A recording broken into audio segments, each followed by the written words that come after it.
계시록 8장 5절에 보면 천사가 향로를 가지고 단위의 불을 담아다가 땅에 쏟음에 뇌성과 음성과 번개와 지진이 나더라 했습니다.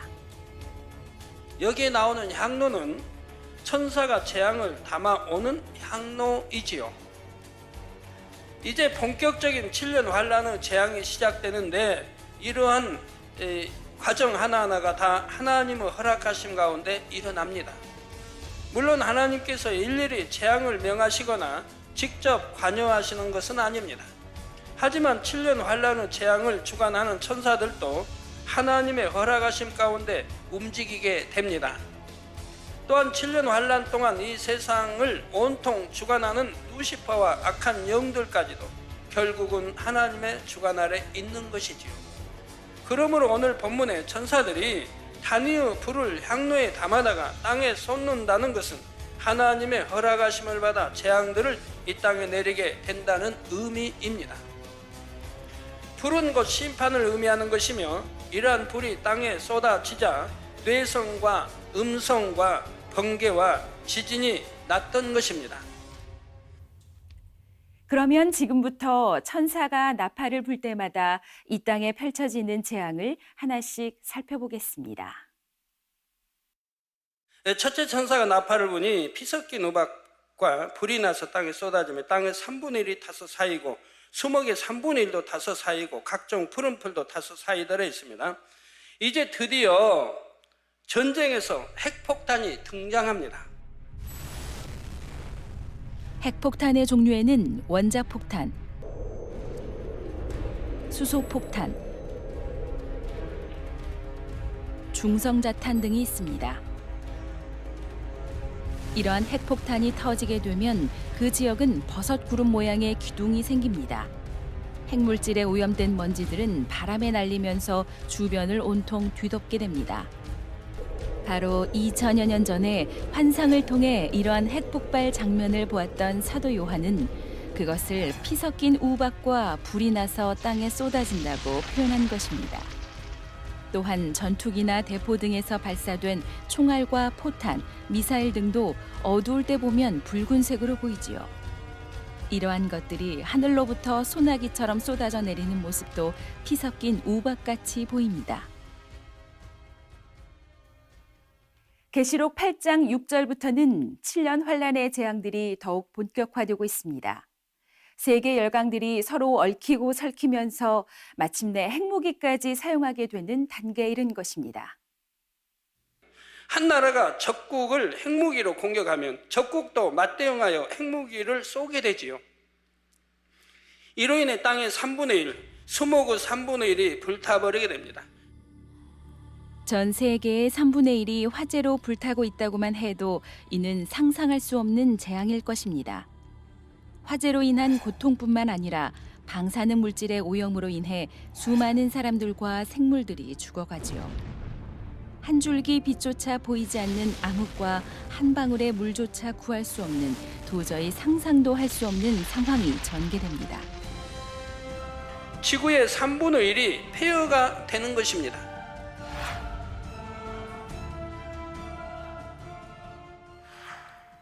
그런데 이는 겨우 첫 번째 나팔을 불었을 때 이 땅에 펼쳐지는 현상일 뿐입니다. 둘째, 셋째, 넷째 나팔이 이처럼 계속해서 울리게 됩니다. 그렇다고 해서 꼭 첫째 나팔이 울린 후에 그 다음으로 둘째 나팔이 울리고 그 다음 셋째 나팔 이런 식으로 되는 것은 아닙니다. 다시 말해 오늘 본문의 사건들이 꼭 시간 순으로 기록된 것은 아니라는 말이지요. 첫째 나팔이 울리면서 핵무기가 사용되고 그로 인해 지구의 3분의 1이 황폐되는데 이때 바다도 예외는 아닙니다. 계시록 8장 8절에서 9절에 둘째 천사가 나팔을 부니 불붙는 큰 산과 같은 것이 바다에 던지우매 바다의 3분의 1이 피가 되고 바다 가운데 생명 가진 피조물들의 3분의 1이 죽고 배들의 3분의 1이 깨어지더라 했습니다. 여기서 불붙는 산과 같은 것이란 바로 날아가는 미사일이나 로켓탄을 말합니다. 앞은 뼈 쪽에서 산같이 생겼고 뒤쪽에서는 불이 품어져 나오죠. 사도 요한은 이것을 보면서 불붙는 산과 같다 표현한 것이고요. 이렇게 발사된 미사일이나 로켓탄은 목표물을 맞추어 폭발하기도 하지만 날아가는 중간에 요격을 당하기도 합니다. 상대 쪽에서 발사한 미사일이나 로켓탄과 중간에서 충돌하는 것이죠. 적의 미사일이 목표 지점에 도착하기 전에 이쪽에서도 미사일을 발사하여 중간에서 정확히 맞추어 떨어뜨리는 것인데 이때 많은 경우 바다 위에서 맞추어 떨어뜨리게 됩니다. 이러한 기술은 이미 나와 있는 것입니다. 그런데 이렇게 중간에 바다 위에서 폭발하게 되는 미사일이나 로켓탄에 핵물질이나 생화학 무기가 실려 있다면 그것은 고스란히 바다로 떨어지게 되지요. 바로 이러한 경우들로 인해 바다 역시 엄청난 피해를 보는 것입니다. 배들의 3분의 1이 깨어진다 했는데 이 배들로부터 흘러나온 많은 기름과 각종 오염 물질들로 바다 가운데 생명 가진 피조물의 3분의 1이 죽게 되는 상상할 수 없는 재앙이 임하는 것입니다.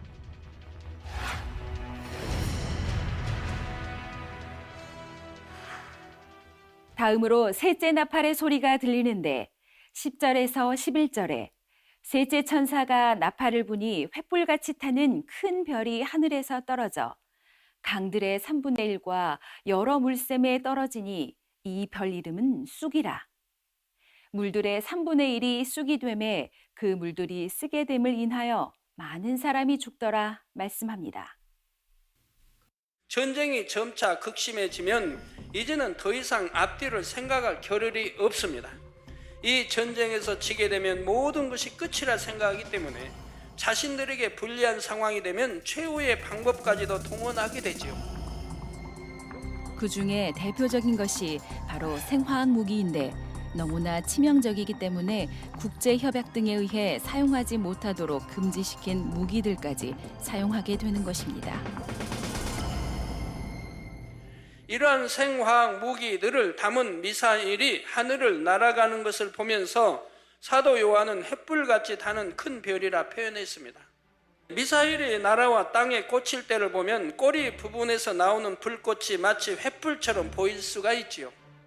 이처럼 생화학 무기를 실은 미사일이 강들과 샘물 등에 떨어지게 됩니다. 그렇게 되면 사람들은 더 이상 마실 물을 구할 수가 없습니다. 그럼에도 극심한 갈증을 못 이긴 사람들은 오염된 물인 것을 알면서도 마시게 되고 결국 고통 가운데 죽어갑니다.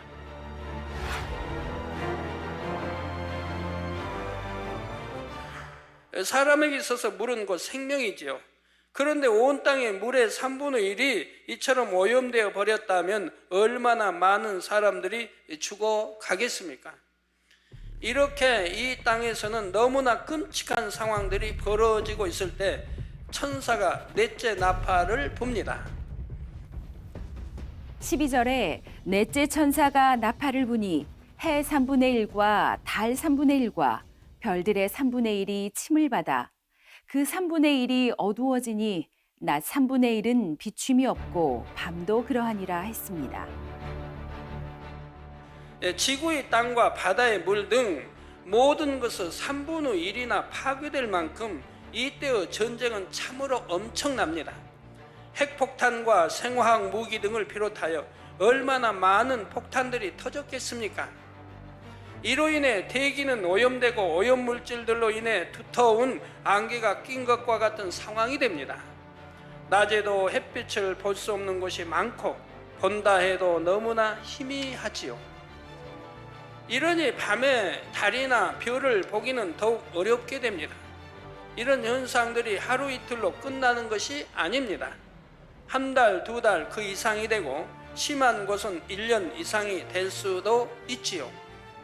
이처럼 끝을 알 수 없는 재앙을 피해 그나마 살아남은 사람들은 살 길을 찾아 떠나게 됩니다. 이렇게 사람들이 떠난 지역은 생명 있는 것이라고는 찾아볼 수 없는 죽음의 땅들이 되고 마는 것이지요. 사람과 짐승들은 물론이고 풀 한 포기, 나무 한 그루도 살 수 없는 폐허 상태가 되기 때문입니다.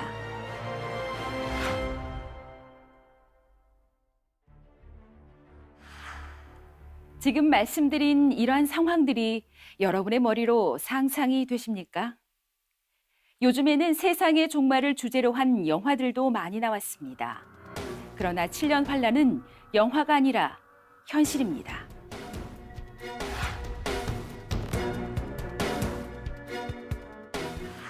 막상 그 상황 가운데 떨어지게 되면 영화 속의 주인공처럼 살아남을 수 있는 가능성을 기대하기란 결코 쉽지 않다는 사실입니다. 물론 그런 상황 속에서도 살아남은 사람들이 있습니다. 그러나 그들 역시 언제 죽을지 모르는 공포와 두려움 가운데 있지요. 살아있어도 살아있는 것 같지 않은 그러한 삶을 살아가게 됩니다.